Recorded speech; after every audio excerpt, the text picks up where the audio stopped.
चल रहा, लक 28 कुड़ी था, 47 वेट कुड़ी था। अभी डीजे ने तो ऐसा हिंदुस्तान का बेड़ा गर्क किया है, पूछो ही मत। अब डीजे पे गाना चलता है कि चकलो दुनालियां, आज बदला लेना है। और भाई तुम दुश्मनी करने आए हो, रिश्ता करने आए हो। अब जिस शादी की बुनियादी दुनालियों नतालियों पे पड़ेगी वो कैसे आगे निभेगी? तो भाई मौके के मुताबिक संस्कार रखो।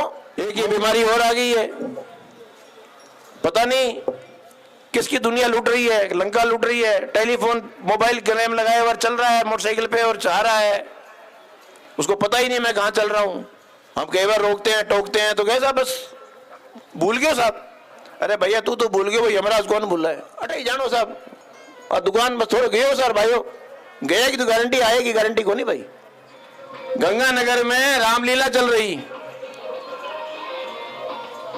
रावण दहन के लिए आपके भगवान राम तीर धनुष लिए हुए आ रहे हैं, हनुमान जी गदा घुमाते हुए आ रहे हैं, पूरा राम दरबार आ रहा है।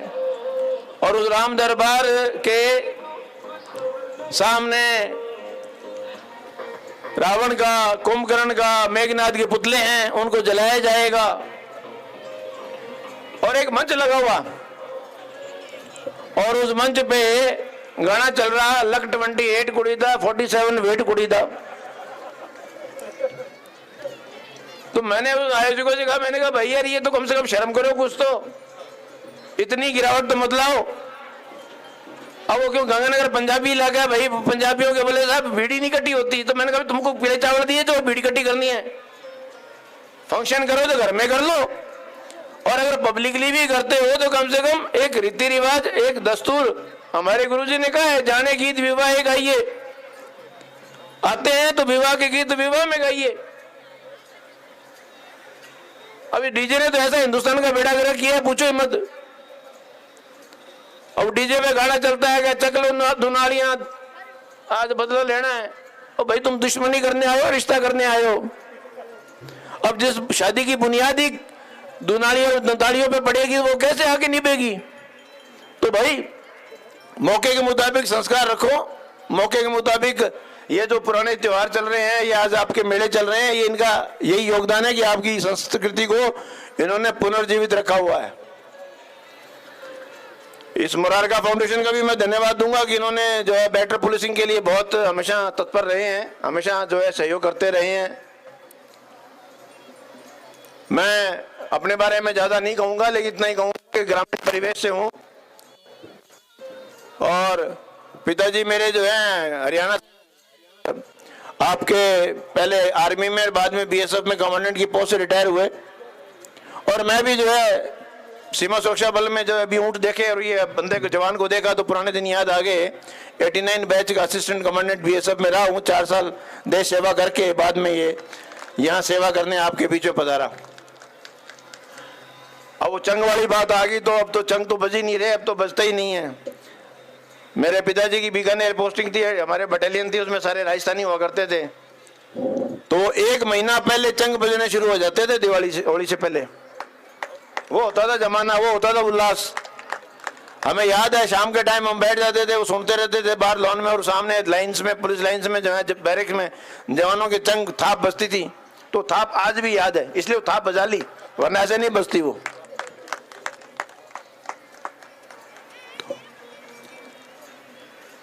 आप सब यहाँ पधारे, मैं ज्यादा समय नहीं लूंगा।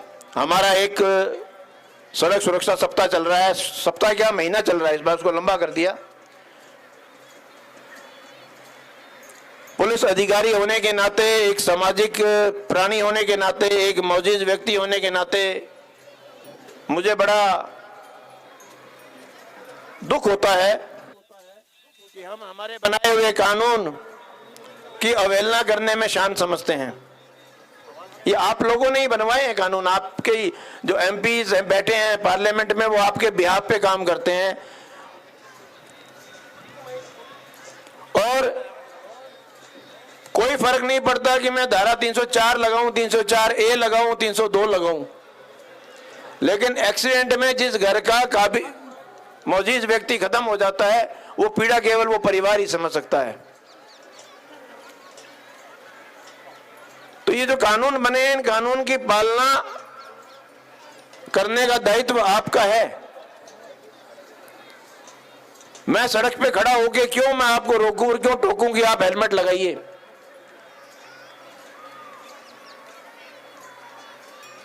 क्या ये जो आदमी बैठे हैं इनकी अपने परिवार के प्रति कोई जवाबदारी नहीं है कि एक्सीडेंट हो गया और मैं मर गया तो मेरे परिवार का क्या होगा?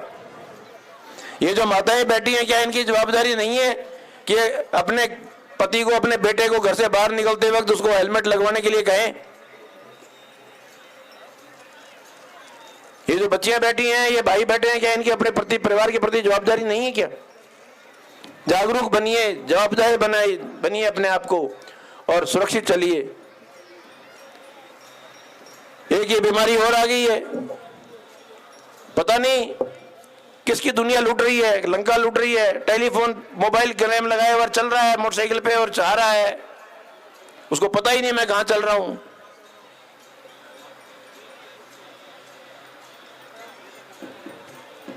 गाड़ी में सीट बेल्ट दी हुई है, उसका प्रॉपर इस्तेमाल कीजिए।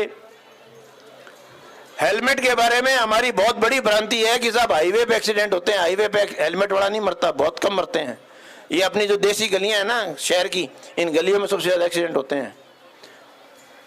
हम कई बार रोकते हैं, टोकते हैं तो कहे साहब बस भूल गए साहब। अरे भैया तू तो भूल गए, वो यमराज कौन भूल रहा है?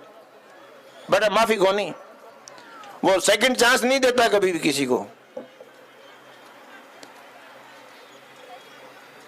अटे जानो साहब और दुकान में थोड़े गए हो सर भाइयों, गया की तो गारंटी आएगी, गारंटी को नहीं भाई।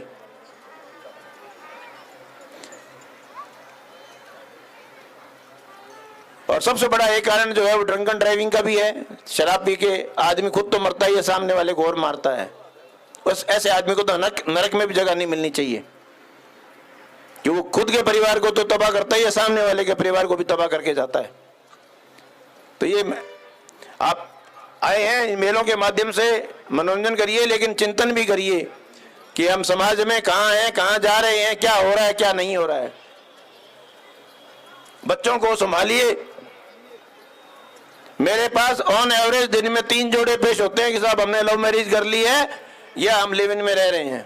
ये समाज कहां जा रहा है, विचार करिए। इसके दोषी आप हैं। Parenting is a 20-year business. मैंने मेरे बेटे को जो स्कूल में पढ़ रहा था उसको 2 चीज के लिए मैंने मना कर दिया था। एक इकलौता बेटा है, मैंने कहा जब तक कॉलेज नहीं पकड़ ले तब तक मेरे से 2 चीज मत मांगना, एक मोटरसाइकिल और एक मोबाइल। उसको भी पता था बाप के तेवर उसने नहीं मांगे, मांगता तो देता भी नहीं, देता तो गुद्दी में 2 देता खींच के। ये बच्चों को लाड नहीं है, ये बच्चों को बिगाड़ रहे हो आप। कंट्रोल नहीं है आपका बच्चों के ऊपर। बच्चा क्या कर रहा है, उसको मोबाइल कर दिया, फ्री कर दिया, वो मोबाइल के जरिए उसकी कोई सीमा नहीं है, उड़ान भर रहा है। वो कहां जा रहा है, क्या कर रहा है, क्या नहीं कर रहा है।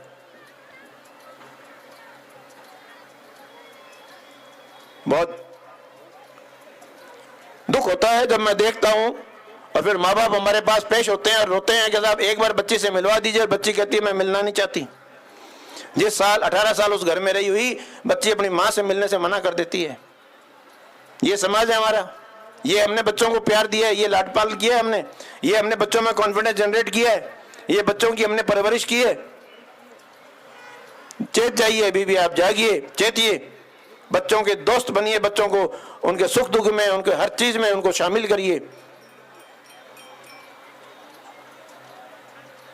कुछ बातें मेरे मन में आई थी समाज के नाते, एक अधिकारी के नाते, एक मुखिया के नाते, मैं जो देख रहा हूं हो रहा है, इसलिए मैंने अपने उद्गार प्रकट किए।